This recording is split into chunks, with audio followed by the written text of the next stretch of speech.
Hello everyone, Tyler King here with a new episode of NuReview. Today, following my series of box set reviews, I will be doing a review of the brand new box set from Danny Elfman of his album Big Mess. Oh boy, this is a lot. Okay, so Danny Elfman, if you are not familiar with him, started out in a band with his brother called the Mystic Knights of the Oingo Boingo, which was almost sort of like a cabaret sort of troupe. After his brother left, they shortened the name to Oingo Boingo and became a bit more of like a new wave ska kind of band that evolved into more of sort of a straight ahead new wave band before, by their last album, turning into really a straight ahead alternative rock band. From around the middle of their career through the end of it and beyond, Danny became a little bit more well known for film compositions, getting his start with Pee-wee's Big Adventure by a young up-and-coming film director named Tim Burton, who Danny has now scored almost every film for. Also, popular pieces of music by Danny Elfman are the Simpsons themes and the scores to Sam Raimi's Spider-Man films, among, I think he scored about 100 films at this point.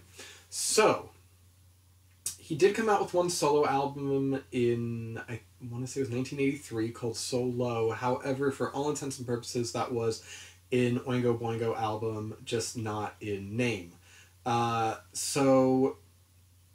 Since 1995, which I think was the last Boingo album, he has not released a non-soundtrack album.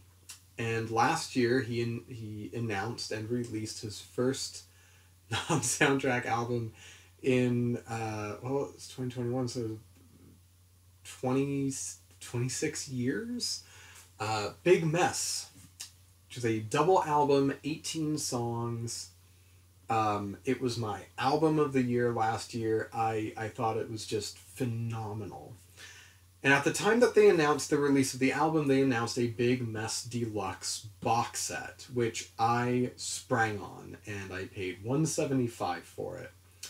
The contents of it had not been announced, besides a USB that would have a making of documentary of the album on it. And like exclusive remixes and things like that, but no details really were announced for the better part of last year. And then finally in December, I think it was announced what the full contents of the box set were, which I will be going over with you. I just got this in the mail about 4 or 5 days ago. I've been sitting with it, listening to it, just taking it all in, because it really is a lot in here. Just from the width of it alone, this is the widest box set I have, more so than the 18 LP Godzilla Showa era box set, which I also got last year. So, opening the box. Well, first of all, okay, let's look at some of the imagery. So on the top, we have this hand. On either side, we have this, is that a centaur? No, it's sort of like Pan. And then on the bottom, we have the same hand. Around the edges of the box, we have the words Big and Mess. So, opening it up, we have disc 1. Now, each of these records are housed in their own sleeve, which has a specific lenticular design on it. I think that these look absolutely beautiful. However, they probably can scratch pretty easily. Also, each record has its own specific color to it. So this one is kind of like Coke bottle clear, which I think they said is based on the color of the graphic in the on the lenticular image on each sleeve. So that is disc 1, which has the first half of the album. So Sorry, True, In Time, Everybody Loves You, Dance with the Lemurs, Serious Ground, Choose Your Side, and We Belong. The next disc, which might be my favorite of the designs. So the color of this one, to match that kind of reddish lenticular design, is this kind of see-through red with a little bit of black in there as well. It's a really beautiful record. So this record has the second half of the album on it, which is Happy, Just a Human, Devil Take Away, Love in the Time of COVID, Native Intelligence, Better Times, Cruel Compensation, Kick Me, Get Over It, and Insects. Next we have disc 3, which has this design on it. Now this disc is nothing but remixes. The specific color for this one is just a regular clear record. Hello. It is not that sort of like Coke bottle clear that the first record is. Personally, I would have preferred if maybe it was its own sort of color and just had one clear record in it, but I mean, that would be literally just nitpicking at this point. So here we have We Belong, and I'm going to mispronounce some of these, I'm so sorry. We have We Belong, the Rafiq Body remix, Serious Ground, the Juju remix, Happy 33 E My BW remix, Insects, Machine Girl Insecticidal Tendencies remix, In Time Health remix, Kick Me, Zach Hill remix, Sorry, Kid 606 remix, Everybody Loves You, Boris remix, and We Belong, Square Pusher remix. And then we have disc 4, which has that design on it. And the record color to match the sort of yellowish orange exploding head is this sort of yellowy orange with some black streaks in it.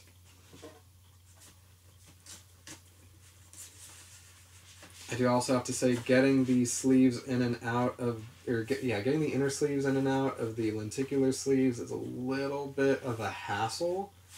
But there we go. Alright, so this one, the first side is Kick Me, Zach Hill Remix version 2, Zach plays drums. Insects, Debugged and Refucked Machine Girl Remix, Insects, the Stu Brooks Remix, and In Time, It All Falls Down, Clipping Remix.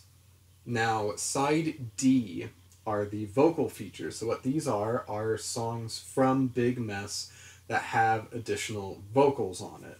So the first two are True and Native Intelligence featuring vocals by Trent Reznor, Kick Me featuring Fever 333, In Time featuring Blixa Bargeld, and We Belong featuring Rebecca Del Rio.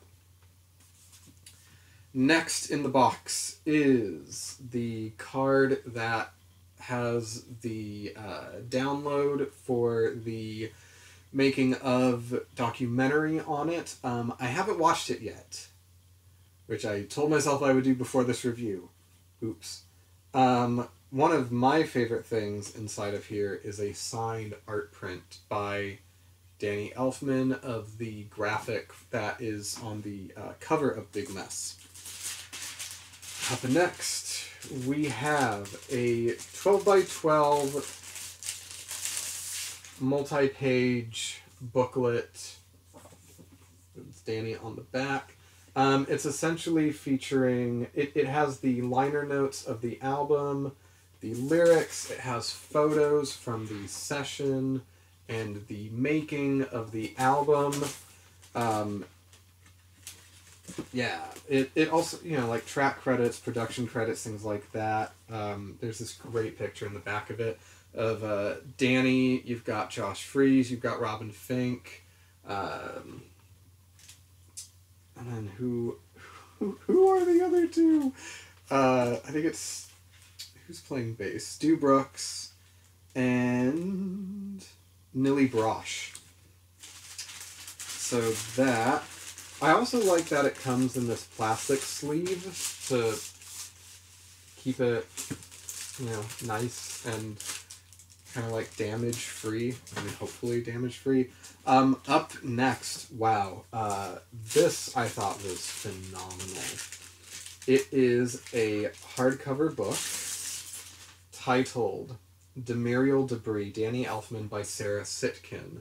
So what this is it's all of the 3D graphics that were made by Sarah Sitkin for this album and the imagery of it. So you have some there.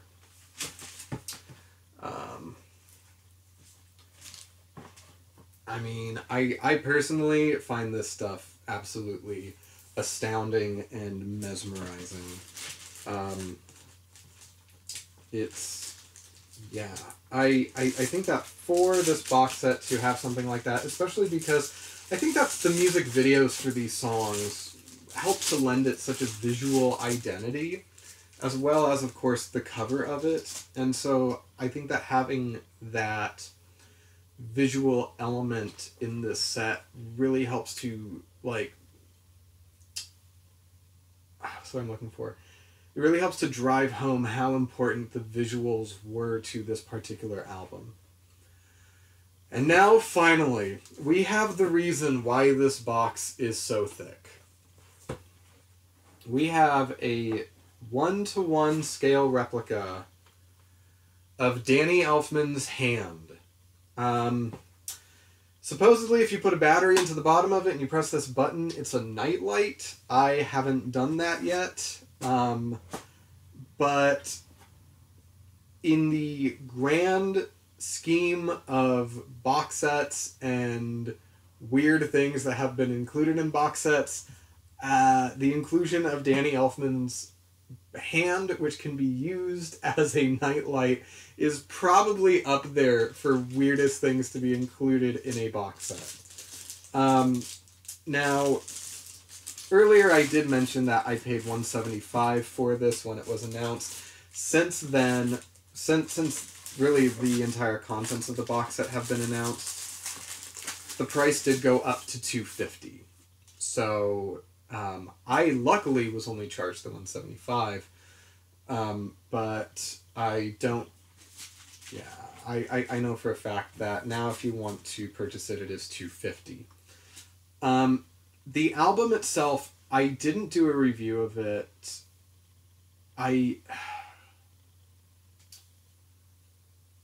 It's sort of a continuation from the last Oingo Boingo album, especially the opening song on that album, Insanity, which saw a lot of symphonic elements to it, which hadn't been apparent in Oingo Boingo's music up to that point.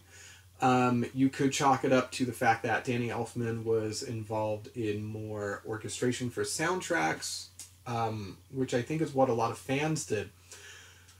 But this album has, I mean, there's a ton of orchestration on this album. On almost all of the singles you had strings. On something like In Time, you have these very beautiful, lush, swelling strings. It is, of course, kind of like how it was marketed, an album in two parts. So for the first half, you have the more slower songs, and the second part, you have the more fast-paced, aggressive songs, which isn't to say that there aren't a couple of slower songs on the fast-paced section and a couple of faster-paced songs on the slower section. Personally, I think that two of the singles that were released from the album, which were Love in the Time of COVID and his reinterpretation of the song Insects, are two of the worst songs on the album. I think if I were to pick another least favorite song on here, it would be Dance with the Lemurs. But, I mean, favorites on here: Sorry, True, Happy, Just a Human, Devil Take Away, Native Intelligence, Kick Me, Get Over It. Like, almost every song on here is at least great. If it's not your cup of tea, I can totally get why, but for me, this is totally up my alley. And especially like being a quote unquote younger fan who never got the chance to be excited about a new like vocal oriented Danny Elfman project. This to me, I mean, like that was one of the reasons why I jumped on this box set, is because who knows if this is going to be the only album that he does for the rest of his career that's not a soundtrack. So I think that like just for that on its own, this album is worth listening to if you haven't listened to it yet. Now onto the bonus songs. A lot of the remixes are just fine. None of them really stand out to me. I also don't think any of them are absolutely horrible, which I think is great. It harkens back to the time when like Nine Inch Nails were coming out with very important and great remix albums like Fixed, or Further Down the Spiral, or when a band like Depeche Mode were just coming out with great remix after great remix on their singles. The part of these last two discs that really interested me the most and had me the most excited were the vocal features. So Trent Reznor, I love Nine Inch Nails. Blixa Bargeld, I love Eintje Zende Neubauten. I probably just butchered their name. My apologies. I'm not familiar with Fever 333, but Rebecca Del Rio, I really only know her from Mulholland Drive, the film by David Lynch. And all of the features on here I thought were pretty damn good. If anything, my least favorite was probably the Native Intelligence one with Trent. I thought that True with Trent is arguably better than the original version on the album. I thought that Fever 333's take on Kick Me was, and this is from somebody who doesn't even know who this person is, but I thought that it was astounding. I loved Blix's German interpretation of the song In Time. I thought that Rebecca Del Rio's impassioned and powerful and soaring vocals on We Belong were just outstanding. It's such a cohesive collection, both in terms of the original album, but also in terms of the bonus content on here, which for, I think, a project like this, very easily could not have been the case. So overall, I think that if you like Big Mess and you haven't gotten this box set, I think that with all of the extras that are on it, it is highly recommended to get this. If anything, just because of the signed art print, when I pre-ordered it, I was kind of like, oh, hopefully it will have something signed by him. And when it was announced that it would, that, like, very, like, I immediately was like, I don't care what else is in here, that validates the expense of this for me. The booklet of the making of the album with the track credits and the lyrics, I think is great. I don't know if that was in the standard pressing of the album. The hardcover book, I don't even know what that would retail for on its own. It's very well put together, and like, when I say it's a hardcover book, like, it is a hardcover book. It has weight to it. And Danny Elfman's hand. I mean, where else are you going to get a replica of Danny Elfman's hand that doubles as a nightlight? I just think overall this is such a treat for somebody who, like, wasn't necessarily around when Oingo Boingo was really in existence. Technically they existed for the first 5 years of my life, but, like, I'm not going to be 4 going to an Oingo Boingo show. I wish my parents had been that cool. But, so, for me, this is a lot to be excited about. There's a lot to be excited over. And I think that, unlike some box sets that I have gotten recently, like the David Bowie Brilliant Adventures, or that Gary Newman singles box set, or that Godzilla box set that I mentioned before, of course there are records in there that I'm not going to come back to as often as other ones. But in here, I feel like I could see myself putting on the 2 records that are just remixes. Probably not as often as I do the parent album, but it's such a what's the word I'm looking for? It is such a tight release overall that I don't think that there's one part of this that falls short. So for that, like, there's really nothing bad I can say about this release. I mean, except that, like I said, the sleeves with the lenticular designs are a little bit heavy, so getting the inner sleeves in and out can be a little bit of a struggle. Fortunately, though, they are plastic line, polyline, whatever that verbiage is. So you're not really like scratching the records, thankfully. Getting them in and out, like if they had just come in a standard paper black sleeve. But I mean, that's such a small gripe that it's almost not even worth mentioning.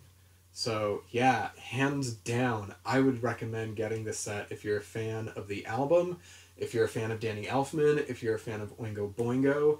I would get this thing before it sells out. I think it's a limited edition of 1,500.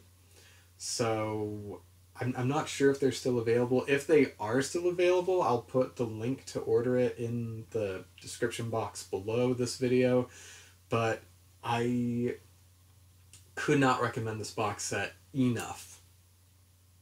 So what do you think? Did you listen to Big Mess? Did you like it? Did you hate it? Do you think that it pales in comparison to his Oingo Boingo days? Do you think it's better than his Oingo Boingo days? I would really love to hear your thoughts about Danny Elfman and Big Mess and Oingo Boingo in the comments below.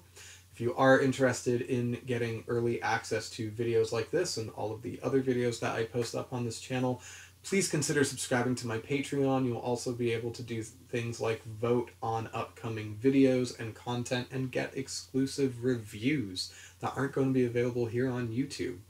So I want to thank you for watching, and until next time, keep listening to great music.